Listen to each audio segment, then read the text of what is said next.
Pension में जो आप कह रहे हैं कि हम देंगे, लेकिन बार बार तो यही कहा जा रहा है ना कि जो 17,000 कुछ करोड़ रुपया है वो राशि उसको नहीं लौटाएंगे।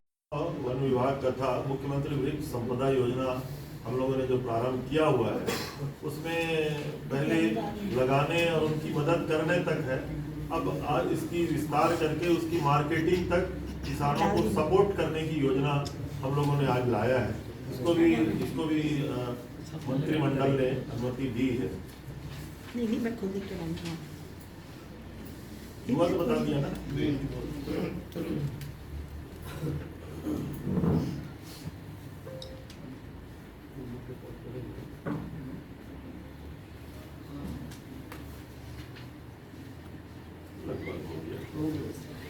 छत्तीसगढ़ मंत्री परिषद की बैठक हमारे परम सम्मानीय मुख्यमंत्री श्री भूपेश बघेल जी की अध्यक्षता में संपन्न हुई 51वीं बैठक है ये, और लगभग 21 महत्वपूर्ण प्रस्तावों पे आज चर्चा हुई।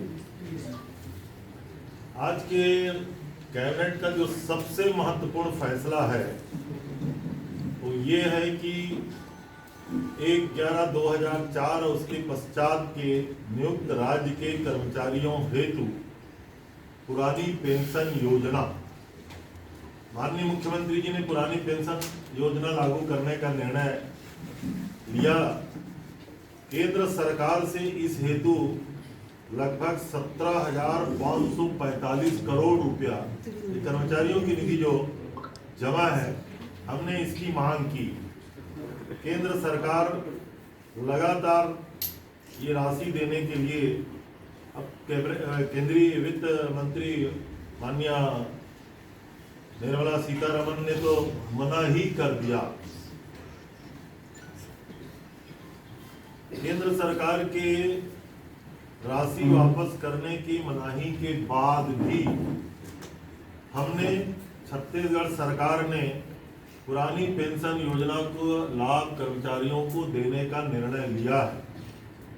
इसके तहत लोक सेवकों को अप्रैल 2022 से ही छत्तीसगढ़ सामान्य भविष्य निधि का सदस्य माना जाएगा।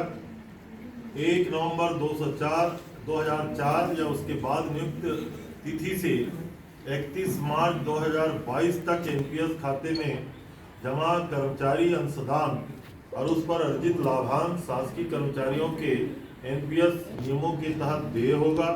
कर्मचारियों को राज्य शासन के अंशदान और अर्जित लाभांश जमा करने पर ही पुरानी पेंशन की पात्रता होगी।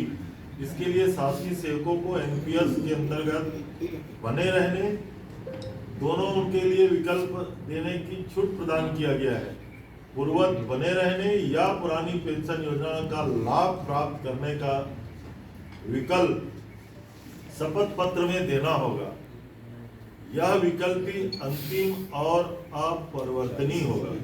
माने जो कर्मचारी पुरानी पेंशन योजना का लाभ लेना चाहते हैं या नई पेंशन योजना के अंतर्गत, तो दोनों में विकल्प उनको देना होगा। लेकिन सरकार ने इस व्यवस्था के तहत अब पुरानी पेंशन योजना को केंद्र सरकार की मनाही के बावजूद भी, राशि देने में मनाही के बावजूद भी लागू करने का निर्णय लिया है। दूसरा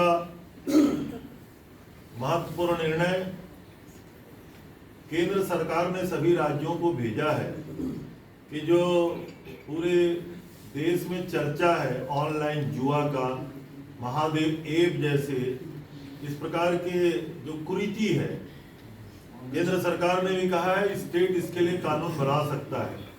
आज एक विधेयक, छत्तीसगढ़ जुआ प्रतिषेध विधेयक 2022 को कैबिनेट ने मंजूरी दी है। अब ये विधानसभा में आएगा और ये एक्ट स्टेट एक्ट के रूप में अब छत्तीसगढ़ में लागू हो जाएगा। तीसरा सबसे महत्वपूर्ण निर्णय ये है कि शाला भवनों के मरम्मत की विशेष योजना, जिसके लिए एस्टिमेट किया गया है लगभग 780 करोड़ रुपया, हमारे पास बजट में 500 करोड़ की उपलब्धता है।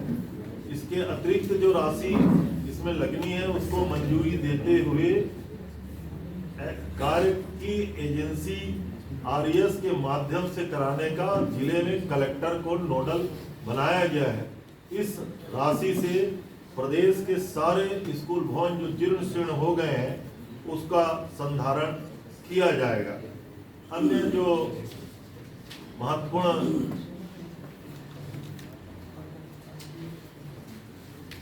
निर्णय हुए हैं वो ये है कि हमने निर्णय लिया है कि राष्ट्रीय खाद्य सुरक्षा अधिनियम सहित छत्तीसगढ़ के सभी राशन कार्ड धारियों को जो एनएफएसए के अंतर्गत और छत्तीसगढ़ एफएसए के अंतर्गत माह जनवरी 2023 से दिसंबर 2023 तक खाद्यान्न का वितरण जैसे अभी निःशुल्क दिया जाता है वो जारी रहेगा।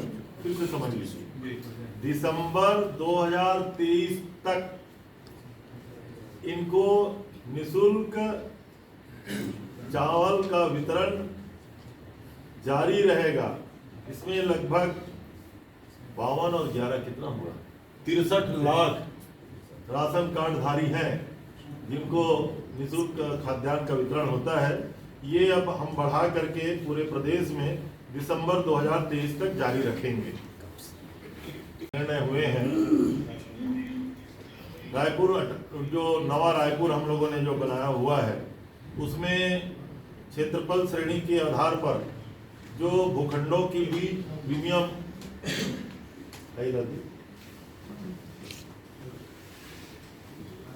पूर्व निर्धारित है, लेकिन हम लोग देख रहे हैं कि वहाँ उठाव नहीं हो पा रहा है रेट और इंटरेस्ट ज़्यादा होने के कारण।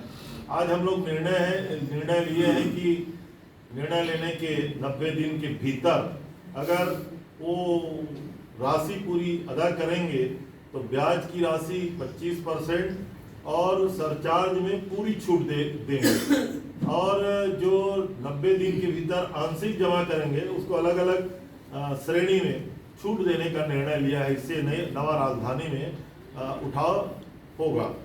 एक अन्य निर्णय में अनधिकृत विकास का नियमितीकरण, पार्किंग जो अनधिकृत उसका यूज कर रहे थे उस पे पिछले बार हमने निर्णय लिया था कि जो वायलेशन 50% तक किए उसको नियमित किए थे। अब इसको बढ़ा करके 75% तक के भी वायलेशन को हमने नियमितीकरण के दायरे में लिया है। एक और सबसे महत्वपूर्ण निर्णय ये हुआ है कि छत्तीसगढ़ में हमने दुर्ग के चंदूलाल चंद्राकर स्मृति चिकित्सा महाविद्यालय का अधिग्रहण किया है। उसके परिसंपत्तियों के मूल्यांकन के संबंध में जो विधेयक पारित हुआ है, मूल्यांकन से दुगने तक की राशि देय होगा, ऐसा विधेयक में बनाया, विधेयक में पारित, पिछले विधेयक पारित प्रस्ताव में। तो टोटल जो मूल्यांकन अभी आया है वो लगभग 130 करोड़ के आसपास, जिसमें वाहन और जो उपकरण है उसको शामिल नहीं किया गया है, उसको दान माना गया है। वाहन और उपकरण के सिवाय टोटल जो मूल्यांकन 130 करोड़ रुपया दुगने तक की राशि विधेयक के में दे, ऐसा माना गया है।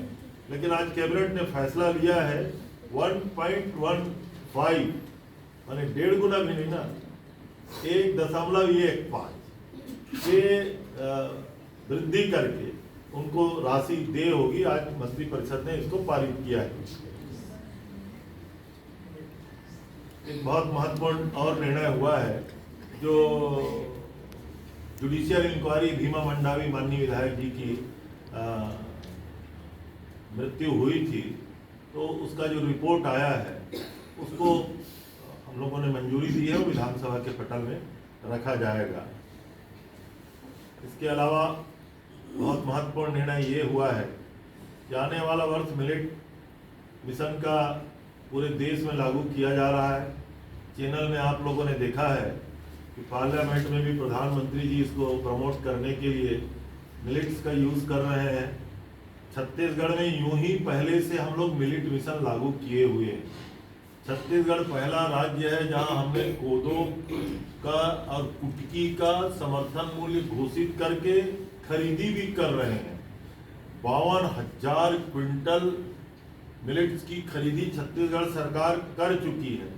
अब चूंकि अगला वर्ष पूरा इसके प्रमोशन का वर्ष रहेगा, तो सभी विभागों को मिलेट्स की यूज को बढ़ाने के लिए एक नीतिगत निर्णय लिया गया है।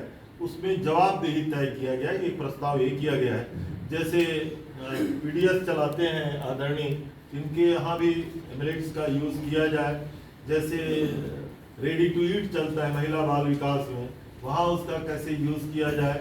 और तो टूरिज्म डिपार्टमेंट में जो बड़े बड़े होटल वगैरह चलते हैं, वहाँ मिलेट्स का उपयोग कैसे किया जाए। तो कुल मिला के ये आशा है कि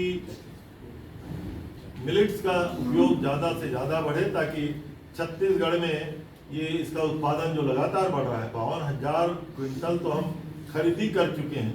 3 योजनाओं का विभिन्न विभागों को जवाबदेही तय किया गया है। परिवहन विभाग के 2 छोटे छोटे प्रस्ताव थे।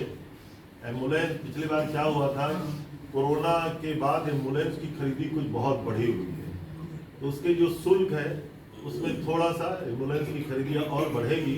कोई बहुत ज़्यादा इजाफा नहीं, लेकिन आंशिक रूप से, ताकि वो रेगुलराइज रहे। और जो अस्थायी पंजीयन करके दूसरे जिले ये जिले से उसको वो करते हैं, उसकी शुल्क में थोड़ी वृद्धि की गई है, ताकि जो रेवेन्यू का कलेक्शन है, क्या होता है, इसको अगर ना करेंगे तो जो हमारे समीपवर्ती जो जिलों हैं, जो राज्य के सीमावर्ती जिले, कई लोग झारखंड से गाड़ी खरीद लेते हैं, वहाँ रजिस्ट्रेशन करा के यहाँ चलाते रहते हैं, स्टेट का लॉस होता है। इस प्रकार कई प्रकार से बातें आती हैं, तो इसको थोड़ा सा नियमितीकरण करेंगे तो हम लोगों की राशि इसमें वृद्धि हो जाएगा।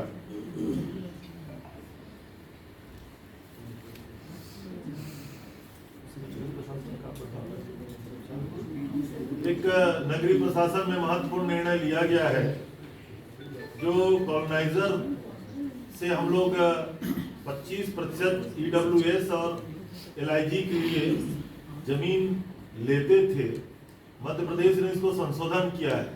कॉलोनियां और बढ़े, उनकी मदद हो, तो 25% पहले होता था, 15 EWS के लिए, 10 LIG के लिए, ऐसा बंधनकारी कानून था कॉलोनाइजर के लिए। इसको हमने कम किया है, इसको 15% किया है। 9% EWS के लिए और 6% LIG के लिए। तो और ज़्यादा से ज़्यादा कॉलोनाइजर आएंगे और कॉलोनी बनाने का काम करेंगे।